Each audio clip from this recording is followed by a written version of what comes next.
Reşat Nuri Güntekin. Tuyuk Mahabat. Angeme. Rasim bir günü geçki mal mektepten gelip bir kat tav aldı. Özüne geliptir. İçinde güldüğü barakka yazılgan uşul saptar bar eken. Rasim Mırza, men sizdi köpten beri süyüp жүрgön bir jaş kızmın. Abdan sulumun dep tartınbayla aytalam.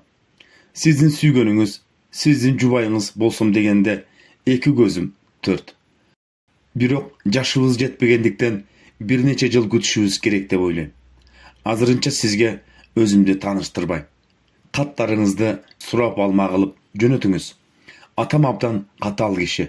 Көчөгө көп чыгарбайт. Бирок бир күнү балким жолугуп да каларбыз. Өзүмдү азыртан эле сиздин сүйгөнүңүз, сөйкөлүк кызыңыз деп эсептегендиктен сиз менен жолугууну уят же айып иш деп ойлобойм. Үйдө жалгыздыктан жаным кысылат. Каттарыңыз мен үчүн көңүл жубатарым болор.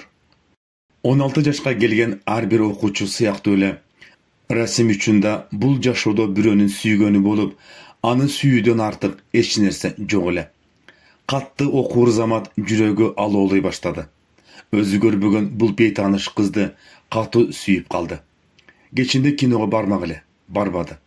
Бөлмөсүнө бекинип алып, өзүн сүйүп калган бул бийкечке келиштирип бир узун кат жазды. Катты почта кутусуна салган сайын дароо 10 жашка чоңое түшкөндөй керсейип калар эле. Атым Бедия деген бул бийкеч Расимдин каттарына үзгүлтүксүз жооп жазып, эгер 1-2 күн кат жазбай калса, кыямат кайым салчу. Сизди канчалык сүйөрүн, сиздин каттарыңыздан башка көңүл жубатары жок экенин айткан бир байкуш кыздын эки көзүн 4 кылып күттүргөн туурабы? Каттарыңызды да кыска жазасыз. Дагы бир өтүнүчүм, каттарыңызды бир аз оңой окуй тургандай кылып жазасызбы? Бозулан кечинде эртелеп бөлмөсүнө кирип кетет да, ашыгына жагыш үчүн сааттар бою кайра-кайра көчүрүп, китептей узун каттарды жазчу. Бедия анан калса ар нерсеге кызыккан кыз экен. Кээде мындай суроолорду берчү. Үйлөнгөндө балайыбызды өткөрүү үчүн Италияга барсакпы же Швецияга барсакпы? Бул эки өлкө кандай болду экен? Ал жактарга барыш үчүн кайсы деңиздерден, кайсы өлкөлөрдөн өтүш керек? Же болбосо сен Абдулхак Хамиддин эсберин окудуңбу? Абдан жаккан жерлерин жазсаң, мен да окуйын.